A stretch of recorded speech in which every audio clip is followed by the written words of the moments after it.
행복은 인생의 목적이 아니라 삶의 여정이다. 행복한 삶의 여정. 법과 함께 하시면 어떨까요? 안녕하세요. 신동진입니다. 어려운 상황에서 피어나는 꽃은 가장 희귀하고 아름다운 꽃이다. 여러분의 인생에 희귀하고 아름다운 법꽃을 전달해드리겠습니다. 안녕하세요. 변호사 임지혜입니다. 뿌리 깊은 나무는 흔들리지 않는 법. 여러분 삶이 흔들리지 않도록 도움이 될 법 정보 많이 가지고 왔습니다. 빅데이터 전문가 전민기입니다. 열매, 가지, 몸통, 밑둥, 머리부터 발끝까지 다 아낌없이 주는 나무처럼 여러분들께 웃음을 아낌없이 주고 싶은 남자 김길입니다. 반갑습니다. 네, 반갑습니다. 반갑습니다. 오늘이 나 실제 그렇죠. 괴로움 다 잊으시고. 맞습니다. 어버이날인데 오늘이 되면 이제 아이들이 이제 카네이션을 만들어서 이제 방과 후에 이제 부모님한테 받아줄 때 색종이 꾸깃꾸깃 접은 그 카네이션 사실 네. 정말 감동입니다. 아니 카네이션이 이렇게 전 눈물의 꽃인지 몰랐어요. 내가 정말 이런 걸 받을 자격이 있는 사람인가 이런 생각도 들거든요. 오늘 어떠셨어요? 저는 이제 어린이집 보내고 처음 맞는 오! 어버이날인데 방송 끝나고 이제 가보면 네. 과연 있을까. 근데 상상만 해도 되게 좀 가슴이 네. 벅차오를 것 같아요. 지금 앵커님 이미 눈에 지금 눈물이 고이셨어요. 제가 보기에 오늘 폭풍 오열 예약입니다. 그런 제가 요즘 그 안구 건조증. 근데 우리 전 팀장님은 어떠세요? 저도 이제 매년 받고 있습니다. 처음 받았을 땐 그래도 좀 뭉클했는데 네. 요즘엔 이제 아빠하고 던져주고 가는데 네. 사실 글과 말이 그다음에 행동이 다 다르기 때문에 그쵸, 그쵸. 이제는 그 아이의 속마음을 좀 의심해보고 있습니다만 그 손으로 또 만들었을 생각하니까 이제 좀 기쁜 마음은 여전한 것 같아요. 네. 저는 이제 저희 부모님뿐만 아니라 또 새로운 어버이들이 생기셨기 때문에 그렇죠. 우리 새로운 어버이 우리 장모님 장인어르신께도 제가 또 인사를 카네이션 만들어 드릴 건가요? 입으로 한번 만들어 드리도록 하겠습니다. 말로 꽃과 네. 같은 예쁜 말들로 그냥 전문 용어로 이제 말로 때우겠다 이렇게 들리긴 하는데 한번 지켜봐야 될 것 같은데요. 저는 이제 뭐 두 분 다 지금 안 계시고 두 번째 이제 어머니가 돌아가셨는데 그 전에 돌아가시고 난 다음에 후회 안 하려면 덜 하려면 어떻게 해야 될까? 그래서 사랑한다는 말을 하기 시작했어요. 맨 처음엔 잘 안 떨어지는데 처음 그거를 이제 말씀을 드리고 나니까 그 다음부터는 매일 밥을 먹는 것처럼 자연스럽게 나오더라고요. 저희 어머니는 더 쑥스러워하시다가 나중에는 저를 따라서 나도 사랑한다 이렇게 나오고. 그래서 어쨌든 부모님 계시고 건강하시고 뭐 그럴 때 사랑한다 이렇게 마음의 표현들을 이렇게 해보면 좋지 않을까. 네. 요즘 근데 그 부모님들 생각하면 좀 걱정이 되는 게 또 한두 가지가 아닙니다. 디지털 시대를 맞이해서 건강 걱정뿐만이 아니라 또 사기를 안 당하실까. 보이스피싱, 뭐 스팸, 뭐 이런 것들이 위험에 많이들 그 노출돼 계시잖아요. 네, 정말 저희 어머니한테도 정말 제 이름으로도 뭐 이상한 문자가 오기도 하고 이게 길이야 너가 관련된 사람한테 진짜 온 거니 물어볼 때도 있고 그러다 보니까 나중에는 정말 모르는 번호로 오는 것까지도 굉장히 의심스러워서 걱정이 될 때가 있더라고요. 네. 네. 정말 어른들을 대상으로 하는 범죄가 제일 안 좋은 범죄 그럼요. 같아요. 네. 사기하면 근데 또 이제 보험 사기가 있는데 요즘 보험 사기가 정말 그거 심각하다고 하는데 실제로 어느 정도일까요? 보험 사기 규모가 상상 초월이더라고요. 왜냐하면 피해액이 무려 1조 원이 넘습니다. 네. 실제로 2022년 기준으로 보험 사기 규모가 1조 818억 원이나 되거든요. 전년 대비 14% 이상 증가한 그런 규모고요. 같은 기간 적발 인원도 10만 2,679명.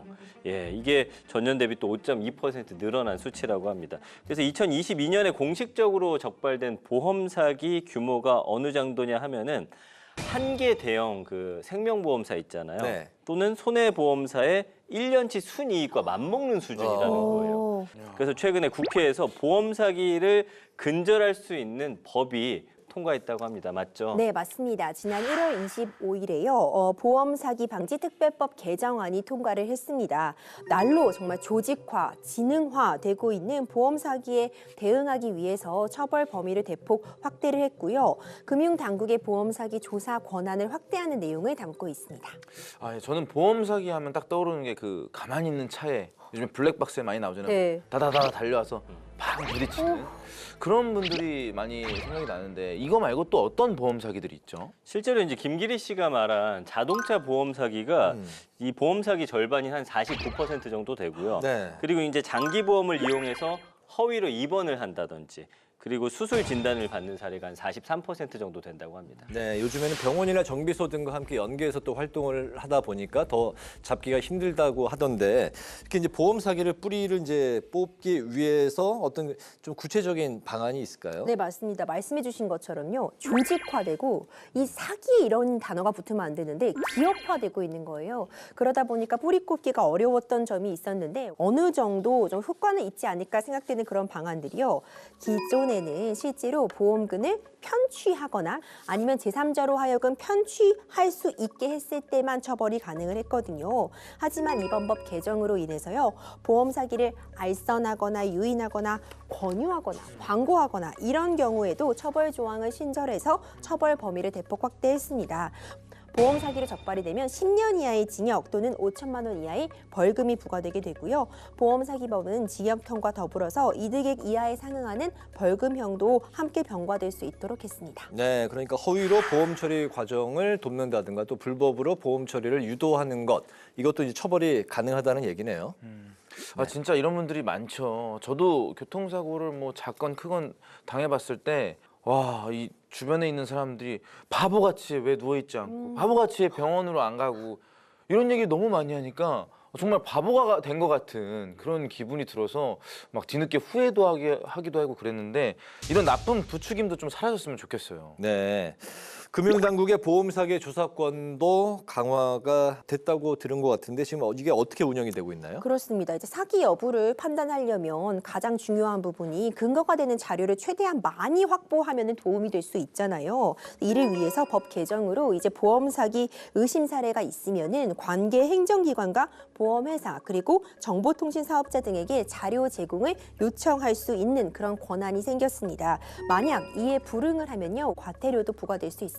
네, 보험 사기가 단순히 보험사만의 문제가 아니고 피해자도 이제 발생을 하게 되는데 예를 들면 이제 전 팀장님이 저한테 고의로 사고를 냈다고 쳤을 때 대물과 대인을 접수해 놓으면 제 보험료가 이제 할증이 올라가게 되는데 여기에 대한 그 대비책도 있을까요? 그렇습니다. 이제 보험사들이 2009년도부터 사실 자발적으로 시행을 하고 있던 것이 이제 제도화되었다고 평가를 할 수 있을 것 같은데 보험사가 자동차 보험 사기에 의해서 이제 보험료 할증이라던가 이런 불이익을 당한 보험 가입자에게 피해 사실 및 후속 절차를 고지하는 피해 구제 제도 마련을 법제화해 두었습니다. 네, 보험 사기의 가장 큰 문제점이라고 하면 저희 같은 선량한 가입자들의 보험료가 증가한다는 점인데요. 이번 법 개정으로 보험금 부담이 좀 완화가 되는 그런 효과가 있었으면 하는 바람이 듭니다. 그럼 이제 특급 전문가와 함께하는 응답하라 21대 국회를 이제 만나야 될 텐데요. 오늘은 어떤 법이 우리 삶을 바꿀지 먼저 내용부터 확인을 할까요? 화면으로 만나보시죠.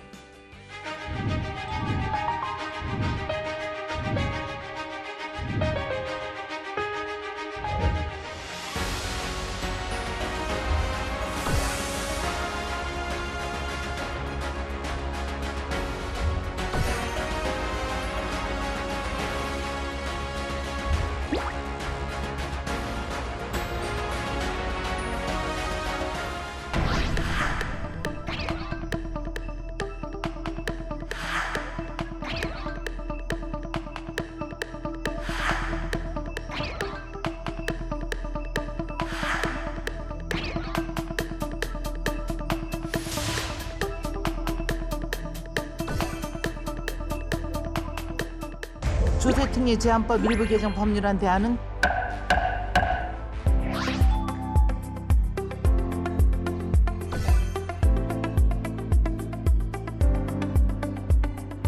다그체는 투자가 굉장히 선행이 돼야 돼요. 근데 우린 보조금이 없잖아요. 단지 세금을 깎아준다는 거잖아요. 이 국제 글로벌 스탠다드는 굉장히 멀어지고 있는 거예요. 우리 기술인데 우리 기업의 공장이 미국에서 미국인들을 고용하고 있다는 사실을 좀 직시하시고 국가가 이 부분에 대한 인력 양성에 대한 부분도 좀 들여다봐야 합니다.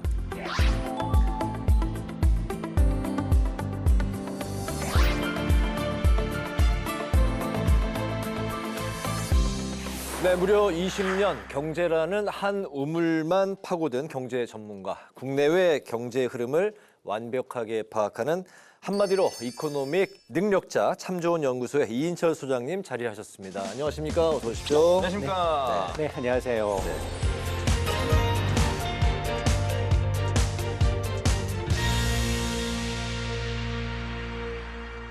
자, 이코노믹 능력자, 초능력자 아니고 이코노믹 능력자. 마음에 드십니까? 20년 곱하기 4를 하신 분도 계세요. 그러니까 경력이 저는 미천합니다. 아이고요. 20년 곱하기 4, 80년을 80년 한 우물을 판 경제학자들도 많다는 얘기죠. 아, 그렇습니까? 네. 경제 분야는 어쨌든 그 매년 연초부터 연말까지 초미의 이제 관심사인데 소장님 같은 분은 여기저기서 부르는 데가 많으시죠? 지금 이 한국 방송의 문제점이 전 국민이 경제가 문제야 라는 데는 동의를 하는데 네. 방송은 모두 정치, 시사만 해요. 오늘 제가 이 자리에 처음 나온 것만 봐도 네. 이제 이걸 이제 단적으로 반증하는 이 계기입니다. 제가 지난주에 다른 방송 하시는 것도 본 것 같은데요. 더 많이 나오셨으면 하는 바람이 있습니다. 근데 연구소 이름이 참 좋은인데 얼마나 좋으면 이름을 이렇게 지으셨는지 이 이름 뜻이 궁금합니다. 제가 이제 경제 뉴스를 쭉 전하면서 네. 강산이 2번 바뀌었는데 좋은 뉴스 전한 경험보다 좋지 않은 뉴스를 전한 경험이 더 많아서 어쩌면 좀 좋은 뉴스를 많이 경제 쪽에서 만들면서 좀 길을 좀 찾아보자라는 의미였었어요. 근데 아직도 찾지를 못하고 있습니다. 소장님 이력을 보니까 이제 자동차 쪽에도 계셨고 그다음에 그 잘 나가는 S 반도체 기업에서도 계셨던데 사실은 이 두 분야가 지금 전 세계에서 가장 핫한 분야거든요. 그렇죠. 혹시라도 그냥 연구원 할 걸 이런 생각 하신 적 없으신지 궁금합니다. 그러니까 뭐 인센티브 많이 준다라고 할 땐 잠깐 기가 솔깃하지만 네. 제 이제 가진 이 능력에 비해서 굉장히 운이 좀 좋았어요. 첫 직장이 이제 자동차 기술 연구소였고 두 번째 직장이 SK 하이닉스의 전신이었던 이제 하이닉스 현대전자였습니다. 전신에서 연구원 근무를 할 수 있어서 아마 이 두 개 축이 우리나라뿐 아니라 전 세계 어떤 글로벌 경제 쌍두마차라고 할 수 있거든요. 네. 그래서 아마 굉장히 저는 이 경제 이 평론가를 하면서 도움이 많이 됐어요. 두 개 산업의 근간을 조금은 알 수 있어서. 지금 말씀해 주셨지만 우리 산업 그리고 세계 산업의 지금 근간이라고 할 수 있는 게 바로 요즘 가장 핫하다고 할 수 있는 바로 반도체일 것 같아요. 왜 지금 이렇게 전 세계가 반도체 노래를 부르게 된 건가요? 반도체 하면 이게 사실 좀 어려운 단어일 수도 있는데 도체는 전기가 늘 통하는 물체인데 반도체는 인위적으로 내가 원할 때만 어떨 때는 전기를 통할 수도 있고 어떨 때는 전기를 통하지 않을 수도 있습니다. 근데 반도체는 두 가지로 나눠요. 메모리 분야가 있고 비메모리 분야가 있고 메모리 분야가 우리가 잘하는 분야예요. 이게 한 전 세계 시장의 30%. 네. 비메모리 시장이 급속하게 커지고 있어요. 이게 한 70% 정도 됩니다. 이렇게 이 시장이 이제 급속도로 커지다 보니 우리가 지금 그동안은 메모리 시장에 갇혀 있는 게 아니야? 이제라는 얘기가 나오고 있는 겁니다. 네. 국내 주식시장을 봐도 최근에 반도체 종목들이 급등하고 이제 막 그러더라고요. 그만큼 이제 경쟁도 굉장히 치열하죠. 맞습니다. 이 경쟁을 촉발한 게 여기가 전문가이긴 합니다만 이제 챗GPT라는 생성형 인공지능 이 시대가 열리면서 야 이게 지금 전 세계 IT 기업들이 이제 반도체를 직접 만들어야 되겠구나 네. 라는 생각을 하게끔 만들었어요. 그동안 메모리는 스마트폰이나 PC나 최대 대기업들의 서버에만 주로 들어갔는데 이제 모든 사물에 다 들어가요. 자동차에도 들어갈 뿐만이 아니라 가전제품에도 들어가고요. 우리가 입는 하물며 손목시계부터 모든 산업에 다 이제 들어가다 보니 그러다 보니까 지금 뭐 이걸 주로 만드는 이 오픈AI의 인공지능형 이 그래픽 칩을 만들고 있는 엔비디아라는 회사가 있는데요. 네. 여기는 이제 갓비디아라고 해요. 네. 여기는 로봇 안에 거의 그래픽 칩을 거의 90%가량을 독점적으로 공급을 하고 있어요. 자기네 그래픽 칩 안에 사실은 SK 하이닉스의 칩을 꼽아야 돼요. 그 꼽고 그 설계한 것은 대만 반도체가 완제품을 만들어주는 거야.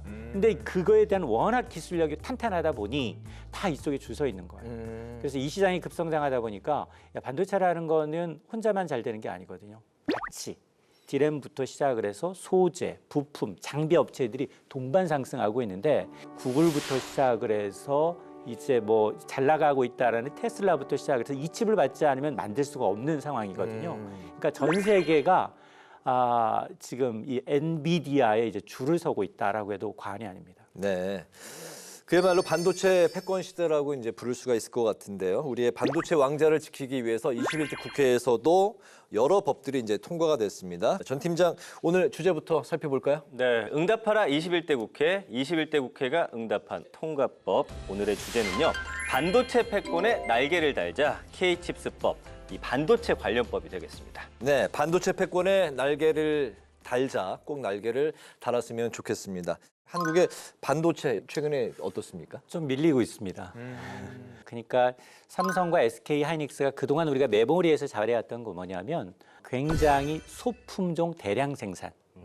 이런 동그란 웨이퍼에다가 굉장히 작게 거기다 저장을 많이 할 수 있도록 그 기술은 우리나라가 최고거든요. 네. 근데 그거는 그냥 24시간 공장을 돌리면 자동적으로 찍혀서 나와요. 그런데 우리가 잘못하고 있는 이 비메모리 부분이야 1인자는 대만에 있는 대만 반도체예요. 여기는 30년간 이 일만 해왔어요. 여기는 누가 도면을 주면 그걸 재빨리 만들어내요. 그거는 뭐냐? 다품종 소량 생산. 우리는 이 사양이 필요해. 한 100개만 필요한데도 만들 수 있어? 만들 수 있어. 그러니까 한석봉하고 어머니하고 이제 그 떡설기를 하게 되면 30년만 그 일을 해온 어머니가 이기잖아요. 삼성전자도 메모리가 한때 잘 나갈 때는 영업이익률이 40에서 50%. 1,000원어치 물건 팔면 400원에서 500원이 남는 시절이 있었어요. 근데 갑자기 AI, 비메모리 시장이 급성장하다 보니 이 시장을 그동안은 야, 손도 너무 많이 가는데 저거 구태여 내가 해야 돼? 이런 생각을 하고 있던 거예요. 그러다 보니 그 자리를 지금 대만 반도체하고 그리고 그래픽 칩을 주도하고 있는 엔비디아 같은 회사들이 지금 점유하고 있어서 우리가 전반적으로 보면 반도체 메모리, 비메모리 하면 그동안은 인텔을 이기고 우리나라가 1위였어요. 그런데 지금은 2위로 떨어져 있는 상황이고요. 그래도 우리나라 반도체 그 산업이 침체기를 좀 벗어나고 있는 이제 분위기인 것만은 맞는 거죠. 맞습니다. 네. 최악은 지났다.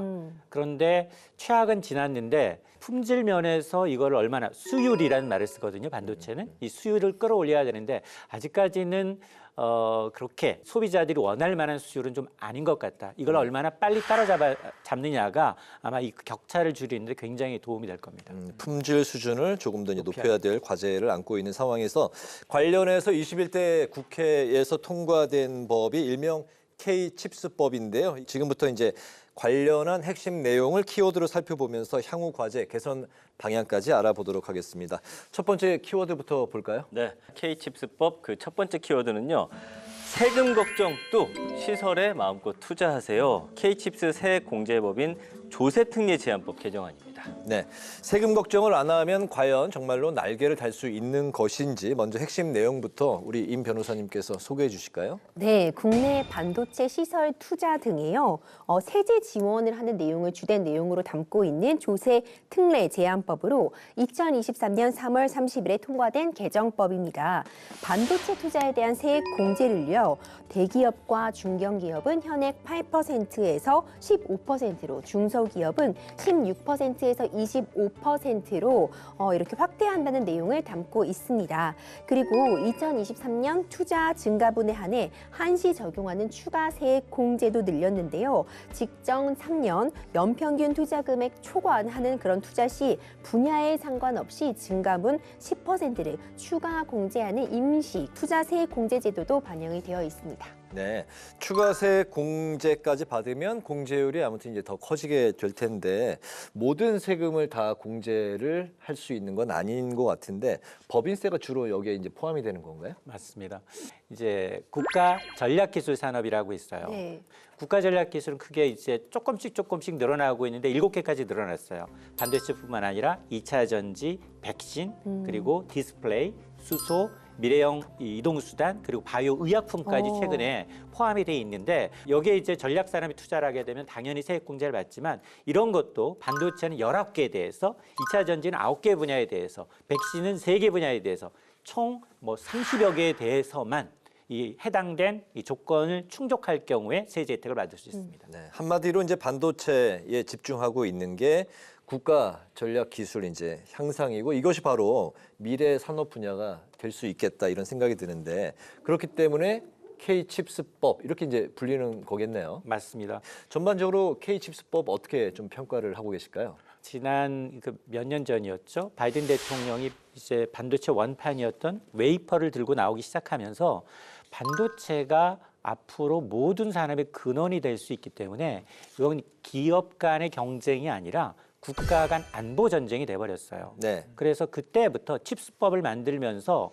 야, 미국에다가 반도체 공장을 짓거나 R&D, 연구 개발을 짓게 되면 세금 혜택을 주는 뿐만이 아니라 보조금을 주겠다라고 선언하고 있어서 우리는 지금 칩스법의 내용은 세금 깎아주는 거예요. 네, 세액 공제. 맞습니다. 네. 이것도 올해 일몰이 종료가 됩니다.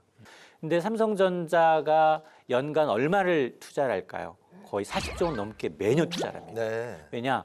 반도체는 투자가 굉장히 선행이 돼야 돼요. 공장 하나 짓는데 거의 한 뭐 5조, 뭐 3조 시설 투자 비용이 많이 들다 보니까 아마 이 K-칩스법으로 인해서 그러면 올해 삼성과 SK하이닉스가 얼마나 과연 세금을 환급받을까를 보면 한 업계에서는 한 3조 원 정도 세금을 이제 깎아주는 게 되는 거죠.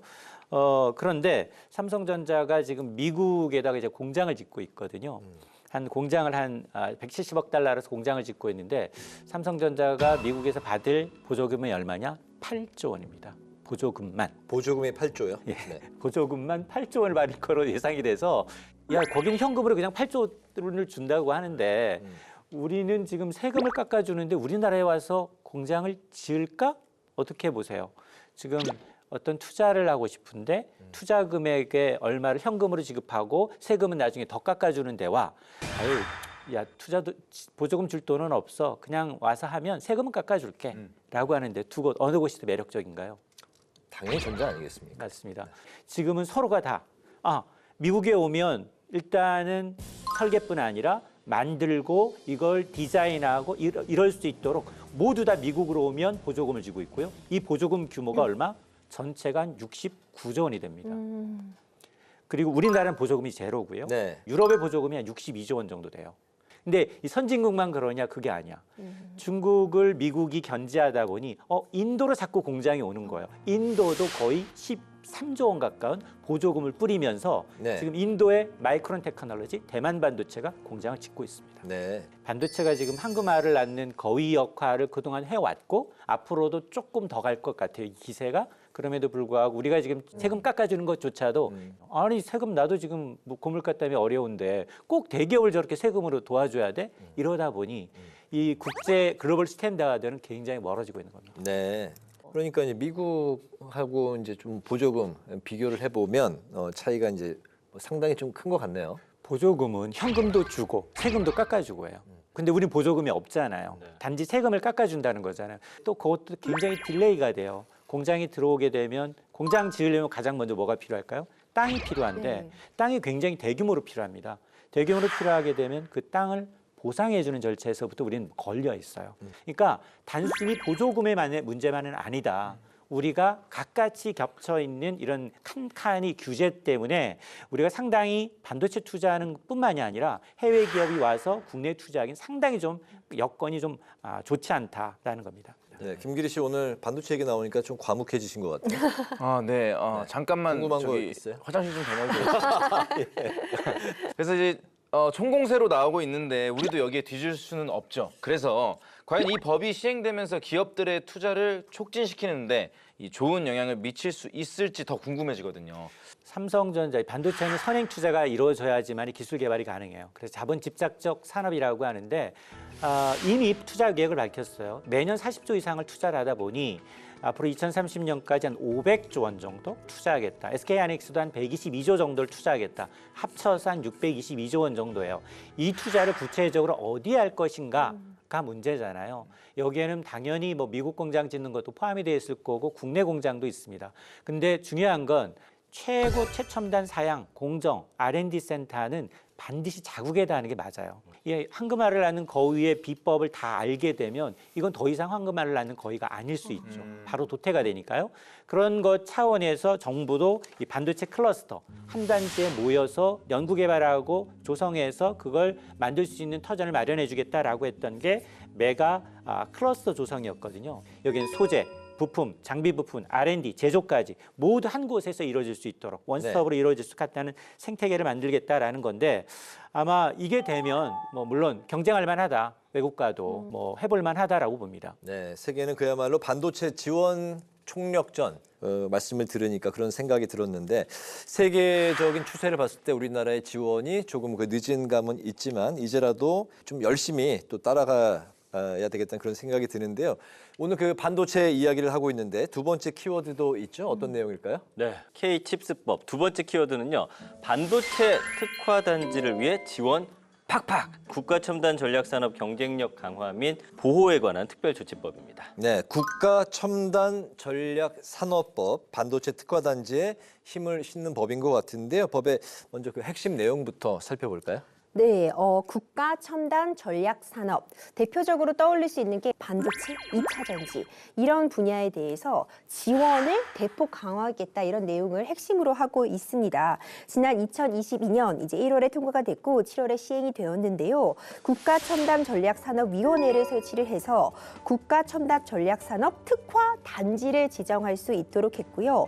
인허가 특례 그리고 특화 단지의 운영과 입주 기관에 대한 지원 사항 등을 규정을 할 수 있고 첨단 산업 투자 확대를 위해 인허가를 좀 신속하게 처리를 해주고 기반 시설 구축 비용이라던가 펀드 조성, 세액 공제 등 이런 부분을 하나의 세트처럼 패키지로 지원을 하는 그런 내용을 담고 있습니다. 네, 그 소장님께서 앞서 잠깐 언급을 해주셨어요. 이 법이 이제 반도체 특화 단지 조성을 활성화하는 법인데 좀 더 구체적으로 어떤 식으로 좀 조성을 하겠다는 건지 설명을 좀 해주세요. 맞습니다. 지금도 사실은 뭐 삼성은 이제 화성, 평택 그리고 이제 수원에 이제 공장을 갖고 있고 SK 하이닉스도 지금 뭐 이천부터 시작을 해서 이제 청주에 있는데 공장이 있는데. 경기도 일대 세계 최대 규모의 반도체 메가 클러스터를 이제 조성하는데 주로 경기 남북입니다. 평택, 화성, 용인, 이천, 안성 이런 이제 남부 일대에다가 반도체 소재뿐 아니라 소부장이 다 들어가고요. 연구개발, 제조까지 들어가서 2047년까지 한 622조 원을 투입하게 되면 새로운 반도체 공장 16개를 새로 짓는 그런 아주 대규모 프로젝트입니다. 이게 면적만 보더라도 아마 여의도 면적이 한 7배 수준이고요. 웨이퍼라고 얘기하는데 한 770만 장이기 때문에 아마 전 세계 최대 규모라고 할 수 있는데 지금 우리가 부족한 게 뭐 메모리가 아니라 비메모리. 그러니까 비메모리 산업을 2030년까지 시장 점유율 10%까지 좀 끌어올리겠다라는 겁니다. 네, 반도체 메가 클러스터 얘기해 주셔가지고 요즘에는 그래서 메가리전이라는 말도 나온다고 하더라고요. 이런 특화 단지가 조성되면 예를 들면 어떤 시너지 효과를 기대할 수 있는 건가요? 일단은 인력. 지금 평택에 가보시면 아시겠습니다만 평택 공장을 하기 위해서 그 공장을 짓고 있고요. 주변에 어쨌든 그 인력이 뭐 머물 숙소부터 시작해서 뭐 학교부터 여러 가지 사회 인프라가 깔리죠. 그러다 보니까 나타나는 부가가치는 어마어마합니다. 직간접적으로 일자리 창출 효과만 하더라도 346만 명이에요. 전 인구가 우리 5천만 명이잖아요. 네. 거의 한 6% 이상 이 프로젝트로 인해서 새로운 일자리가 만들어진다는 거거든요. 반도체 그리고 자동차 제조 이게 20, 30대 청년들 그리고 대학을 졸업한 이제 엔지니어들이 가장 선호하는 일자리이기 때문에 상당히 이제 일자리에도 굉장히 큰 기여를 할 것이고 또 하나는 지역 사회예요. 우리가 대부분 물론 밀집돼 있긴 합니다만 아마 기업들이 하나가 여기에서 자리를 잡게 되면 그 세수가 어마어마합니다. 네, 그러다 보니 아마 지역 경제 활성화에도 상당한 기여를 할 것으로 보입니다. 그렇군요. 젊은 세대들이 특히나 이 반도체 벨트, 메가 클러스터 뭐 이쪽에 이제 많이들 살고 있다고 하는데 결혼을 앞둔 김기리 씨 일주일 남았습니까? 신혼집 이쪽 어떻습니까? 사실은 신혼집을 이제 구해버려서 정말 이인철 소장님을 조금만 일찍 만났더라면 하긴 다음 주가 결혼인데 제가 신혼집을 이쪽으로 하라고 말하는 것도 잘못된 질문인 것 같네요. 네. 국가 첨단 전략 산업 특별 조치법이 방금 말씀하신 이제 그런 그 법안인데 반도체 공장에 대한 인허가 기간에 대한 단축 내용도 담겨 있는데 이게 왜 필요한 건지 설명을 부탁드릴까요? 왜냐하면 지금 주변 지자체 반발로 인해서 토지 보상 문제로 인해서 또 환경 영향 평가 등으로 인해서 지금 SK 하이닉스의 경우에는 지금 용인 공장 설립 못 하고 있어요. 삼성도 평택의 공장을 5년까지 허송 세월하고 있습니다.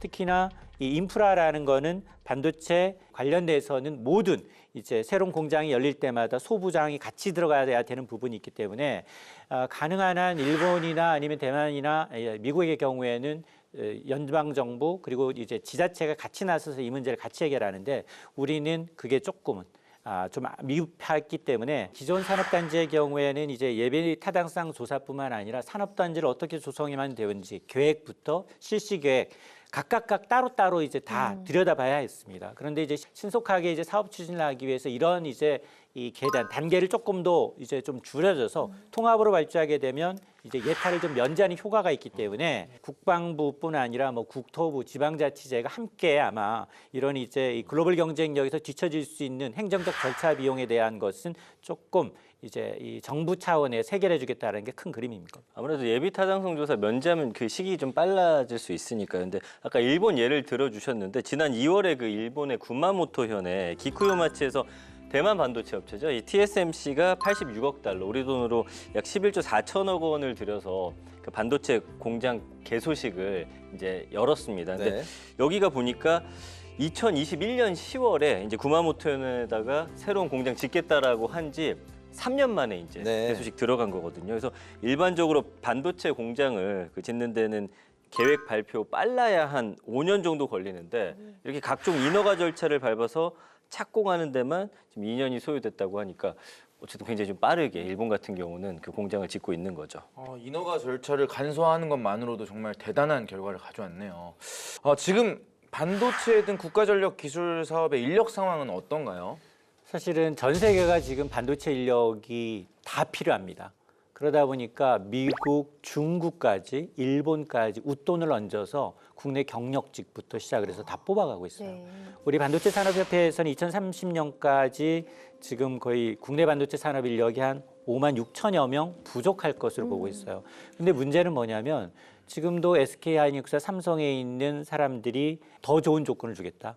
인센티브 주고 그리고 이제 집 마련해 주고 뭐 이런 등의 이제 약정을 걸어서 조건을 걸어서 데려가고 있다는 겁니다. 그래서 실질적으로 기술이 굉장히 빠르게 우리나라랑 거의 뭐 비슷할 정도로 따라오고 있다라는 건데요.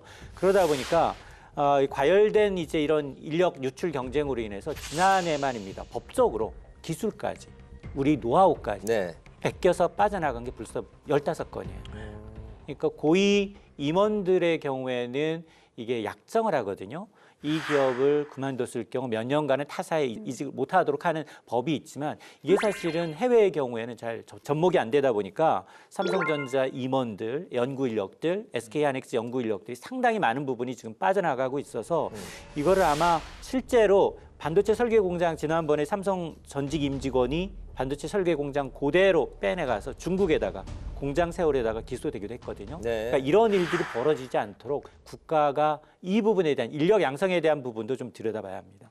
네, 어쨌든 우리 고급 인력이 더 이상 해외로 빠져나가지 않도록 국내에 머물러도 여러 가지 좋은 혜택도 많이 볼 수 있고 성장할 수 있다 이런 확신을 심어주는 게 굉장히 중요하다는 생각이 들었는데 그러기 위해서는 많은 과제가 앞으로 좀 남아 있는 것 같습니다. K칩스법 세액공제가 이제 올해 일몰이 되는 그 해라고 말씀하셨는데요. 연장 이야기가 이제 계속해서 나오고 있는데 그 좀 어떤 과제들이 있을까요?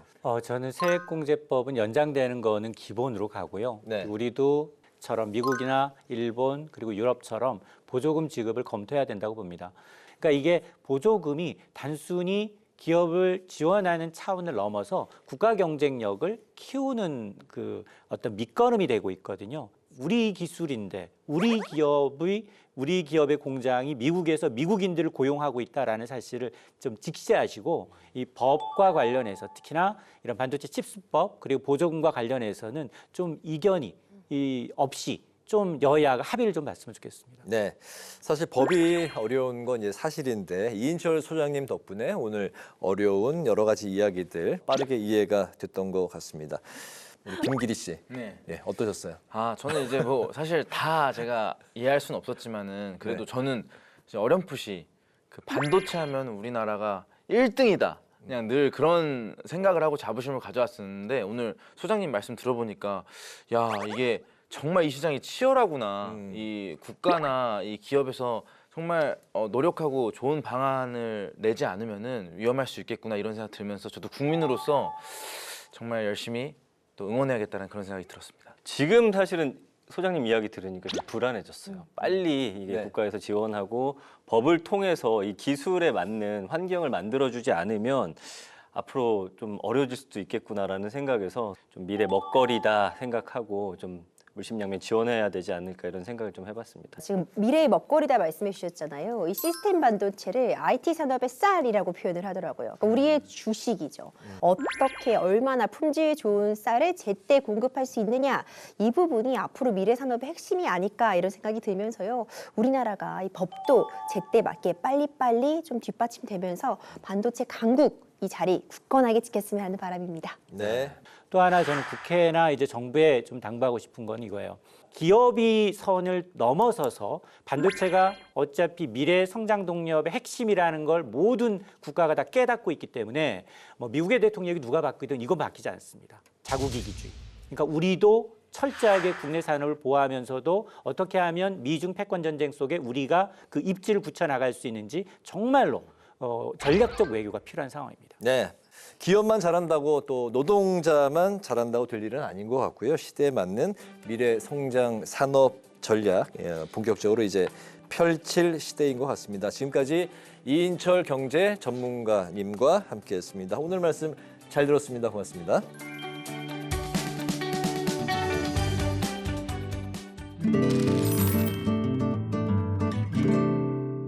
법을 몰랐다고요? 법을 잘못 알았다고요. 제대로 법 읽는 방법을 알려드리는 시간. 법 읽어드립니다. 은콩님 책이 앞에 이거 뭐죠? 아, 책이 앞에 있어요. 옛날에 뭐 무슨 숭구리당당 예. 그런 느낌이시네요. 그런 것 지금? 같기도 하고. 네. 요즘 집에 홈캠 설치한 분들이 이제 많이 계신데 특히 저처럼 저희 집에도 있어요, 사실은. 예, 아이들이 있는 집에는 아이들의 이제 안전을 위해서 많이들 설치를 하는데 네네. 네, 저도 아이들이 어렸을 때는 집에 설치해 뒀었었죠. 네. 아이들이 뭐 자는 방에도 위험할 수 있기 때문에 엄마가 이제 요리하면서라도 방안 보기 위해서라도 설치해 두는 집들 정말 많은 것 같아요. 근데 요즘엔 그 반려동물 키우시는 분들 워낙 많잖아요. 맞아요. 그분들이 일 나가면 이제 반려동물이 혼자 잘 있는지 이런 거 확인하기 위해서 좀 수시로 들여다보는 분들이 좀 계신 것 같더라고요. 그리고 또 어떤 분들은 시골집에 혼자 사시는 어머니를 좀 보호해드리기 위해서 이 설치를 하는 경우도 있다고 하더라고요. 네. 근데 홈캠을 설치하면 요즘에 하도 뭐 이런저런 뭐 노출, 유출 이런 사건 사고들이 많으니까 걱정이 돼요.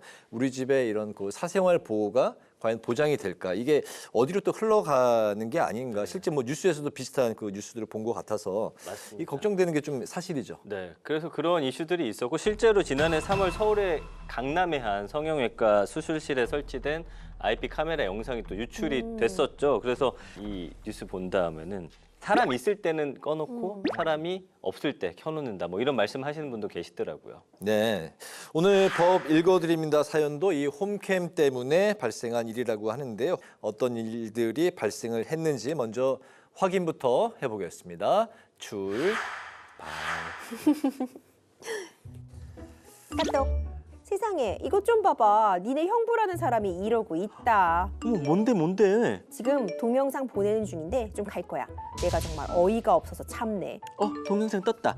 잠깐만, 내가 보고 감상평 전해줄게. 뭔데 저렇게 화를 내지?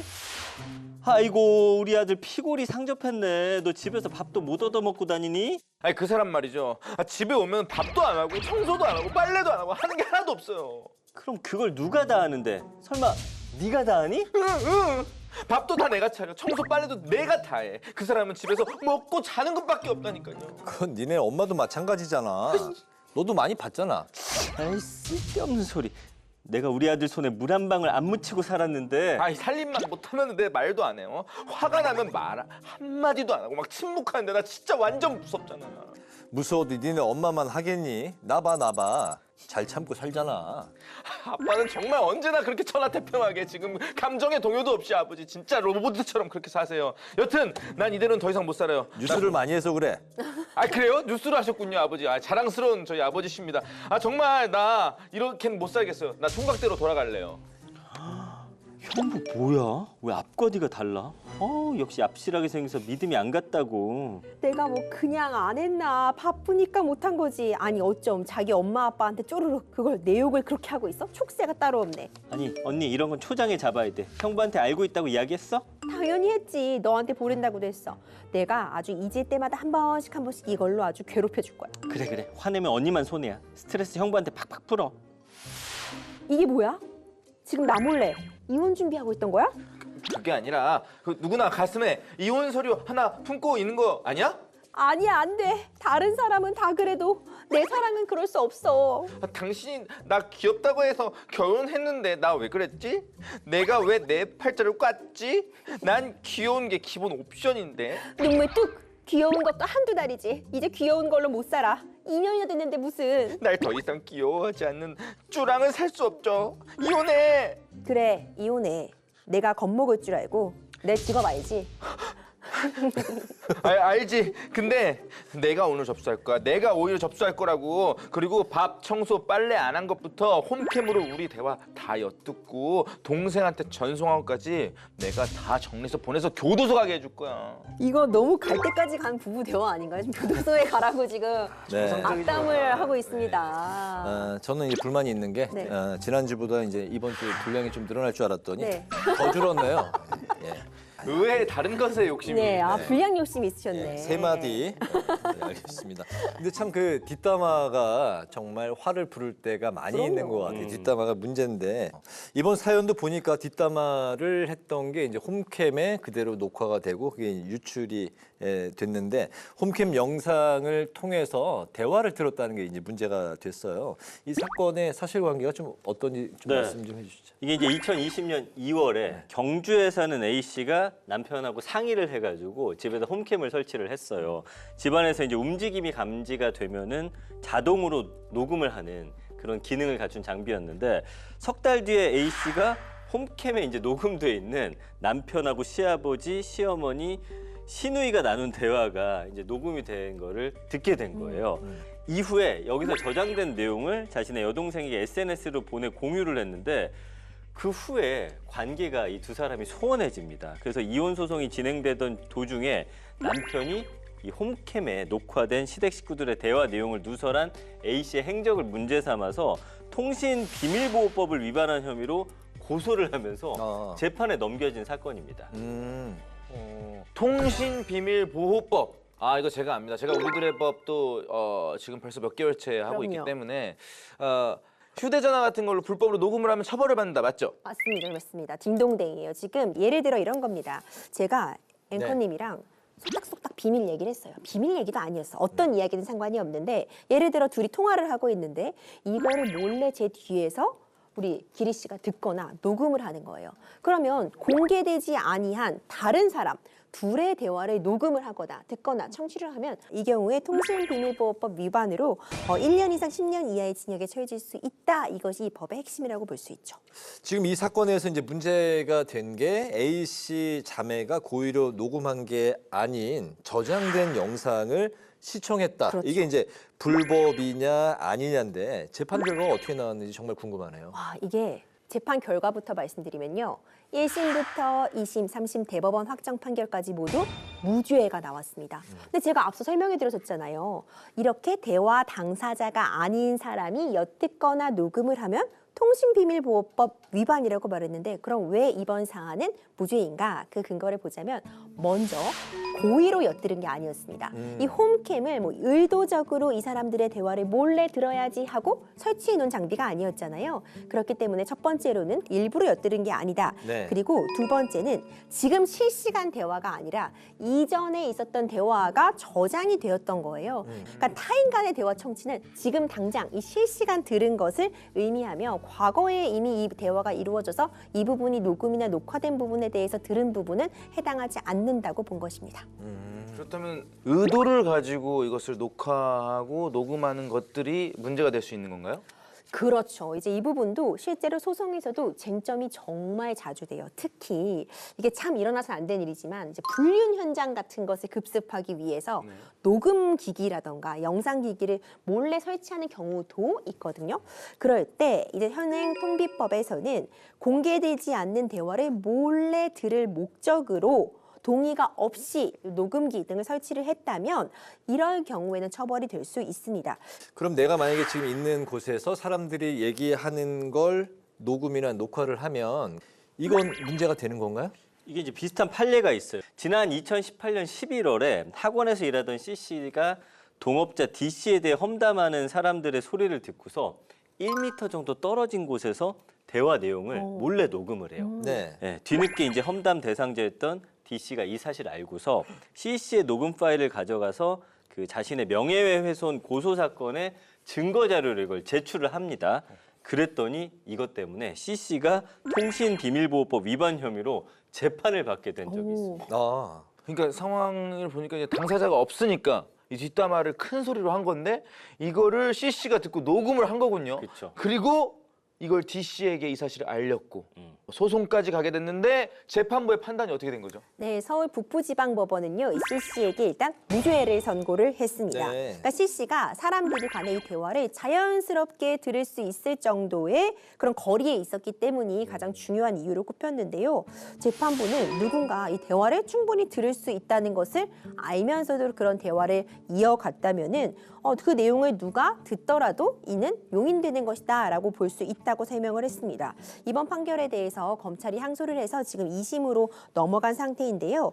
이 판례에 따라서 통신비밀보호법의 어떤 적용 범위가 달라질 수 있어서 의미를 가질 수 있을 것 같습니다. 네. 살아가다 보면은 나의 의도하고는 상관없이 분쟁에 휘말릴 때도 있는데 이때 나를 보호하기 위해서 녹음이나 녹취를 이제 이용하는 경우도 있는 것 같습니다. 합법적으로 할 수 있는 방법이 좀 궁금한데요, 변호사님?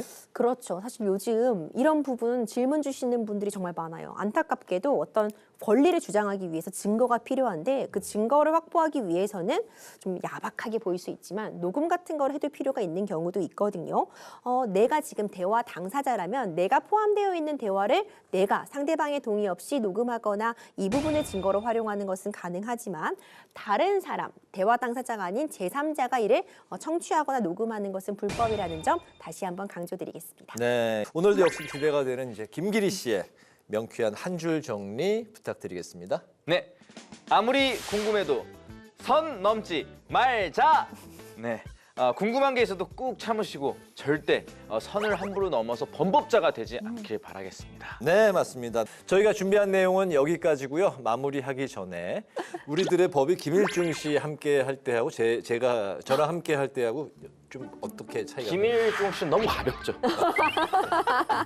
이런 게 뒷담화라는 건가요? 네. 너무 즐거웠습니다. 저기 청첩장 보내세요. 보내도 될까요? 합격입니다. 합격입니까? 합격. 저는 이제 대기실에서 가끔씩 이제 뵙고 인사만 나눴거든요. 네. 이렇게 다가가기 쉬운 그런 스타일 아니시잖아요. 뭔가 좀 뭐 도시남 느끼도 있고. 근데 이제 2주 같이 해보니까 네, 쉬워 보였어요? 쉬워 보이지는 않는데 좀 더 편안하게 앞으로는 인사드릴 수 있을 것 같습니다. 네. 네, 저도 정말 좋았습니다. 또 이렇게 딱 뉴스만 진행하시고 어려운 얘기만 하실 것 같은데 아이 얘기할 때는 막 한박 웃음 지으시고 오늘 카네이션 받으시고 오열하는 모습이 전 지금 선하거든요. 앞으로도 멋진 네. 활동 기대하고 또 자주자주 뵐 수 있으면 좋겠습니다. 아니 근데 어떠셨는지 궁금합니다. 세 분과 함께하는 시간이 오랜만에 제작 프로그램을 하니까 처음에 좀 부담도 됐는데 네. 점점 하면 할수록 되게 익숙해지고 정이 많이 든 것 같아요. 그동안에. 맞아요. 그래서 이제 김일중 씨가 이번에 휴가를 가면 어떨까 생각도 드는데요. 농담이고 저도 법에 대해서 많이 네. 배우는 시간이 됐고요. 알찬 법 다음 주부터도 많이 또 소개해 주시기 바라겠습니다. 우리들의 법 다음 주에도 함께해요.